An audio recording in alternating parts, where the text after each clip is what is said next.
जो म्यूजिशियंस होते हैं, सिंगर्स होते हैं, शैतान का बड़ा हाथ है, इल्यूमिनाटी वगैरह। मैं बल्कि ऑडियंस को रिकमेंड भी करूंगा, रैशनल बिलीवर एक चैनल है यूट्यूब पे, सही। उनकी 2 एपिसोड्स हैं म्यूजिक पे, 18-18, 20-20 मिनट की। उसमें उन्होंने एविडेंसेस दिए हैं कि how these singers are connected to these illuminatis and dark societies. उसका नाम है म्यूजिक एंड इल्यूमिनाटी। वो जरूर सर्च करके वो एपिसोड्स देखें आप लोग। बल्कि वो है नहीं द दीन शो, उस पे भी ना उन्होंने एक दफ़ा एक म्यूजिशियन को बुलाया था और वो उसमें बड़ी प्रोफाउंड एक बात करता है। वो कहता है कि मैं डर गया था, घबरा गया था ये देख के, मतलब यानी इससे पहले कि इस्लाम क्या कहता है, हराम है हलाल है, वो कहता है कि मैं इनकी हरकतें और इनके अंदर देख के घबरा गया था कि शैतान को लिटरली वर्शिप करते हैं। गिव एंड टेक होता है ना, आप शैतान को। इसमें हम थोड़ी बात करें, मेरे पास कुछ चीज़ें हैं इल्यूमिनाटी एंड म्यूजिक पे, जस्ट टू क्लोजिंग वो भी। पहले मैं कुछ स्टैटिस्टिक्स आपके साथ शेयर कर दूं। पुराने स्टैटिस्टिक्स हैं, अब तो पता नहीं क्या होंगे। Anyway, more than 1 million songs release every year. कितना काम हो रहा है इस industry, because obviously it brings money. बिल्कुल। आ जाके it's all about money. No one cares के सोसाइटी पे क्या इफेक्ट है, नो वन केयर्स इससे किसको स्ट्रेंथ मिलती है, क्या होता है। It's all about money. $18,000 पर सॉन्ग एवरेज में एक गाने पे इतना पैसा लग जाता है, अच्छे गाने में जो हिट होता है। अच्छे गानों में एक गाना जो है वो मैं उसके लिरिक्स चाहूंगा, क्योंकि जो लोग आर्ग्यू करते हैं कि म्यूजिक हमें बड़ा स्ट्रेंथ दे रहा है, let's look at the lyrics. एक गाना है shape of your body, shape of you, Ed Sheeran, क्या है ये? Ed Sheeran, yes yes, Ed Sheeran, ये पता नहीं जो भी। एनीवे, उसका गाना इस वक्त टॉप पे है, बिलियन व्यूज इसके हैं। The club isn't the best place to find a lover, so the bar is where I go, me and my friends at the table doing shots, drinking fast and then we talk slow, वगैरह वगैरह। Girl you know I want your love was handmade for somebody like me, I may be crazy, don't mind me. Anyway, आगे चलते हैं। I am in love with the shape of you. We push and pull like a magnet do, although my heart is falling too. I am in love with your body. कहते साथ मेरा दिल भी आ रहा है, लेकिन पहले I am in love with your body. It's a top song. Why? Because मजा देता है। आ जाके आर्गुमेंट वही है ना, मजा देता है। Anyway, just to move on. सबसे महंगा गाना माइकल जैक्सन का है, एक स्क्रीम। उस पे $7 मिलियन लगे थे उसकी मेकिंग में, उसकी वीडियो पे। और वो माइकल जैक्सन का भी एंड क्या हुआ वो आपके सामने, अल्लाह माफ़ करे। फिर गानों के थ्रू यहाँ पे लिखा हुआ है कि जो music industry, it is the most powerful weapon to change peoples opinions. और फेमिनिज्म, जितनी भी इज़म्स और स्किज़म्स हैं, वो कैसे आए हैं म्यूजिक के लिरिक्स से।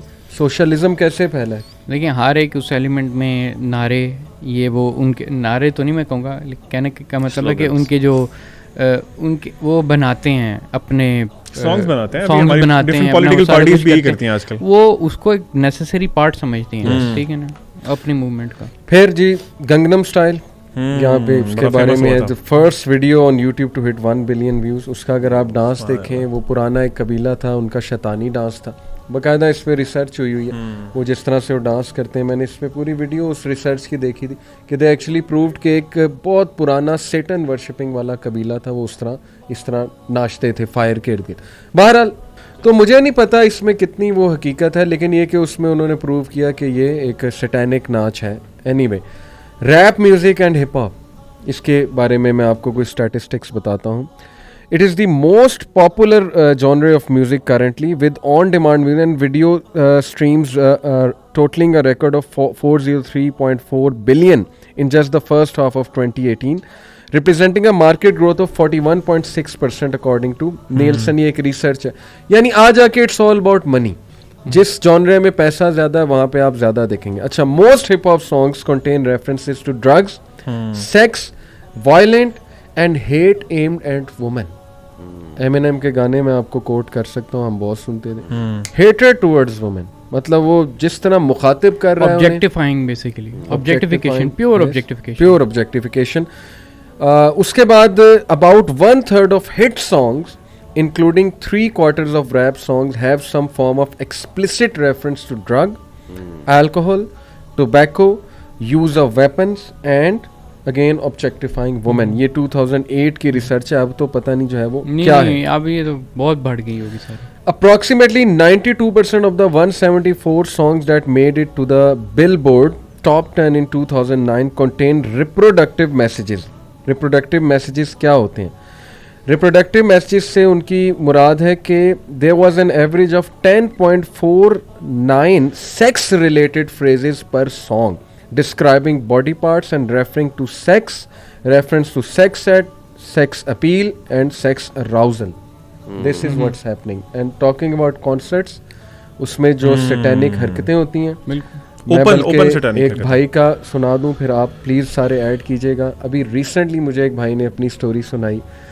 इतने वो कॉन्सर्ट्स अटेंड करते थे, यूके में थे, name any famous band and he said मैंने कॉन्सर्ट अटेंड किया. He said how did I leave. कहते एक बार मैं एक कॉन्सर्ट पे था और अचानक ऐसे हुआ जैसे दुनिया मेरे लिए स्लो हो गई है और मैं अपने उस फेज में हूँ. और उस स्लोनेस में ही सेड कि मैं नाच रहा था, मैं पागल हुआ था, एकदम मैं रुक गया. कहते मैंने अपने राइट पे देखा, मैंने अपने लेफ्ट पे देखा, गोरे पागल हुए हैं, शराब में धुत, एक दूसरे के बाल खींच रहे हैं, मतलब जैसे वो पागल हुए होते हैं. लड़कियां, जो होता है कॉन्सर्ट्स में, मैं बताना नहीं चाहता, people are touching opposite gender, totally पागल और उस वो शैतानिक ट्रांस में. कहते मैं उस वक्त रुका और मैंने अपने आप से क्वेश्चन किया, व्हाट आर यू डूइंग? क्या ये है तेरी जिंदगी?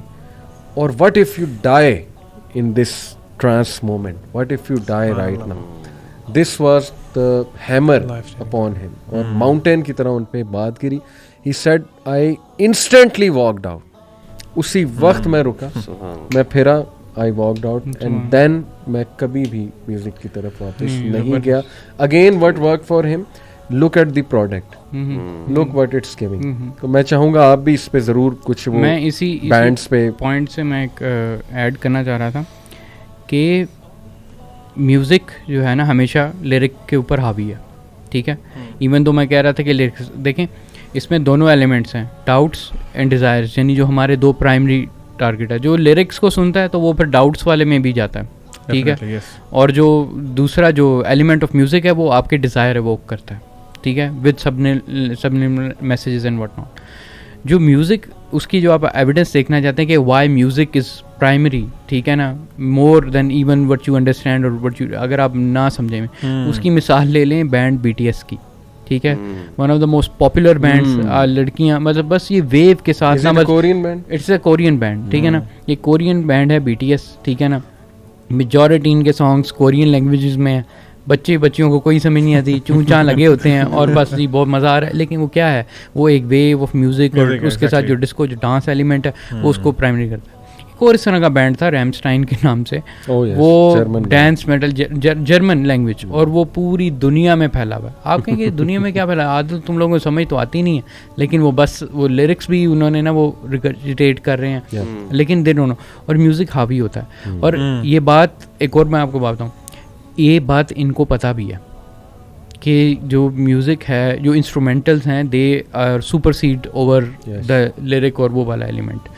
और उसकी वो इस हद तक जाते हैं कि म्यूज़िक अपना मीनिंग छोड़ता है without even saying one word.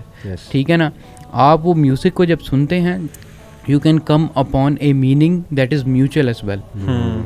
और इसमें मैं एक, मुझे याद है कि मैं जब खुद भी अपने आप को ये दिलासा दे रहा था, भाई मैं तो बड़े अच्छे लिरिक्स सुनता हूँ, ये करता हूँ, वो करता हूँ, वो फिर बात झूठ निकली.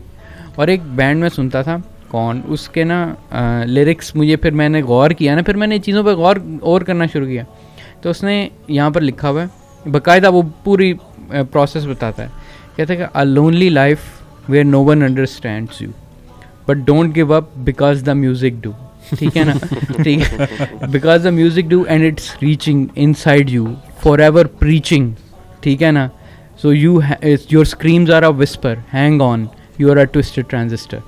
ये उसके लिरिक्स हैं. मतलब यानी इतनी एक्सप्लिसिटली उसने बात कर दी है कि मतलब असल क्या है कि कोई तुम्हें नहीं समझता, लेकिन म्यूज़िक तुम्हें समझता है. ठीक है ना, तुम अकेले हो, lonely life where no one understands you, इधर आओ.